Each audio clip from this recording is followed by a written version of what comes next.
Setiap kali pria itu berburu, dia dengan sabar menunggu mangsanya mendekat. Saat suara semakin dekat, dia dengan cepat membidik. Namun dia sadar sosok yang mendekat itu bukan mangsa, itu adalah seekor harimau. Tatapannya terkunci padanya, seolah siap menerkam kapan saja. Pria itu tidak menarik pelatuk, karena tak jauh dari sana ada dua anak harimau. Jika dia bertindak gegabah, mereka mungkin tidak selamat hari itu.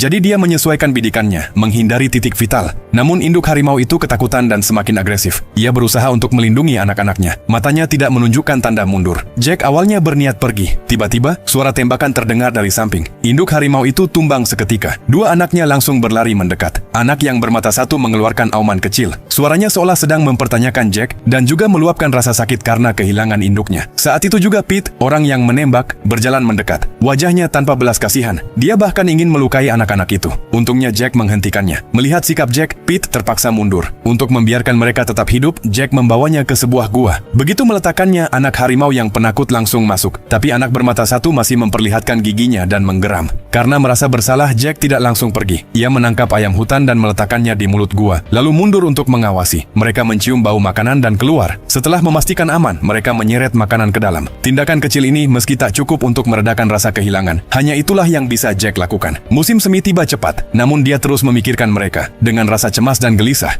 dia kembali ke gua dan hanya terkejut melihat pemandangan di depannya. Anak yang dulu penakut tergeletak tak bernyawa, dan anak bermata satu sudah lama menghilang. Bertahun-tahun kemudian, berita harimau menyerang desa pun menyebar. Saat Jack tiba, ia melihat Pete duduk di tanah. Wajahnya penuh ketakutan dan dengan bekas cakar di wajah. Dalam pelukannya ada istrinya yang sudah tak bernyawa. Dia menunjuk ke arah desa dengan tangan gemetar. Istri dan anak Jack masih ada di sana. Dia meraih senapannya dan berlari ke desa. Namun tak jauh berjalan, suasana sekitar mendadak mencekam. Udara seakan membeku. Ia menahan napas. Melihat gerakan yang samar, ia langsung menembak ke arah itu tanpa ragu. Saat hendak memeriksa, geraman rendah terdengar dari belakang. Jack tidak berani menoleh, namun ia bisa merasakan seekor harimau besar berdiri tak jauh. Anak harimau bermata satu telah tumbuh menjadi raja gunung. Raja harimau itu merasakan kehadiran yang familiar. Ia tidak menyerang, hanya berbalik dan pergi. Jack merasa bebannya terlepas. Namun pikiran mengerikan terlintas. Jika harimau itu ada di belakangnya, siapa yang tadi tertembak? Ia kembali ke lokasi, perlahan melihat sosok yang tergeletak. Jack terdiam seakan disambar petir. Itu adalah istrinya. Sejak saat itu, Jack merasa kehilangan jiwanya. Dia meninggalkan tim berburu, hanya fokus merawat putranya. Namun Pete, yang juga kehilangan orang tercintanya, tidak menyerah. Permusuhannya dengan Raja Harimau telah resmi dimulai.